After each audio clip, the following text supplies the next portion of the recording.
Born on the planet Kaleesh, Grievous's original name was Qymaen Jai Sheelal. He would grow up worshipping the great warlords of his planet. This planet was torn apart by famine and war, and his Kaleesh species had been assaulted for generations to the more advanced Yamri, or as the Kaleesh would call them, the Huk. This ongoing bloodshed was known as the Huk War. Qymaen's father observed the anger in his son at an early age and would teach him how to fight and use weapons such as the slug thrower, and this would help the young warrior rack up a kill count by the age of 8 of 40 Huk kills. And by 22, his species would consider him a demigod with his kill count.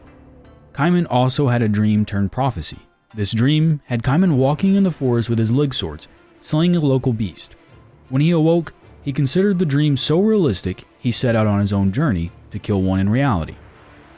However, the beast was replaced with Qymaen, a female warrior holding twin swords. Realizing that it was not himself in the dream, but this female, he considered this moment a living manifestation of the dreamer in the dream, a local legend, and also the meaning of his last name, Sheelal. The bond was strong and the two would ally as warlords against their enemy, and many would believe that they were in a romantic relationship. In countless campaigns after, the two would cut through the Huk forces, and Kaleesh would worship them as twin demigods blessed by the ancients. Qymaen's dark life though would continue when he was separated from Qymaen during a battle near the beaches of Kaleesh. Qymaen would die and her body would fall into the Genoa Sea. Unable to retrieve her body, Qymaen would turn to rage and soon a psychotic depression. Deserting his tribe, he would travel across the ocean to an island monolith. They would say those who make this journey would never be seen again. But Qymaen reached it, and he begged the gods to retrieve the body he couldn't save. When the gods remained silent, he returned and tried for a normal life. Qymaen would believe his destiny was not to bring his people to supreme victory, but to live a life of grief. He would throw away his old identity and adopt the new moniker of Grievous. Grievous would find a newfound journey, however, when he would join the bloodthirsty Ishvoshra. This clan was of elite warriors and the last hope of his people. Grievous earned the title of Supreme Leader, which was the term Qymaen. He would lead his clan to victory, and the Huk would retreat from Kaleesh, and although this was considered his people's greatest victory, he would begin to eradicate the colony worlds of the Huk. This destruction led them to ask for the Republic for help, who, of course, would send the Jedi Knights to mediate the situation. The Jedi would side with the Huk, and as the evidence piled up, they were near the brink of defeat and famine.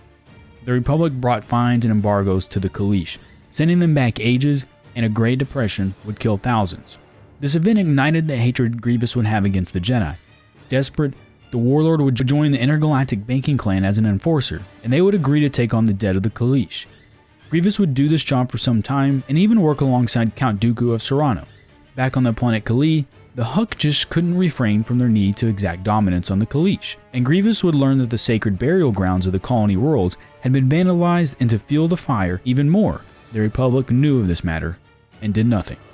Returning home to act in a direct defense of his people, he began war preparations. However, Dooku, Sandhill, Poggle the Lesser all agreed Grievous was an asset not to lose, so they devised a plan for a permanent servitude. The conspirators would put an ion bomb on his shuttle and would program a remote guided ejection of the pilot seat. Heading into war, Dooku would ignite the bomb and eject Grievous at the last second. This would destroy his entire body, and Dooku would keep him alive using an ancient Sith arcane technique called Heart Stun. This would put his heart in stasis. Dooku would have him transported to Geonosis, and it was there he would become the cyborg we all know, and with a false memory implanted that the Jedi were responsible for his shuttle's demise. When he awoke, he vowed for vengeance on the Republic and its Jedi protectors.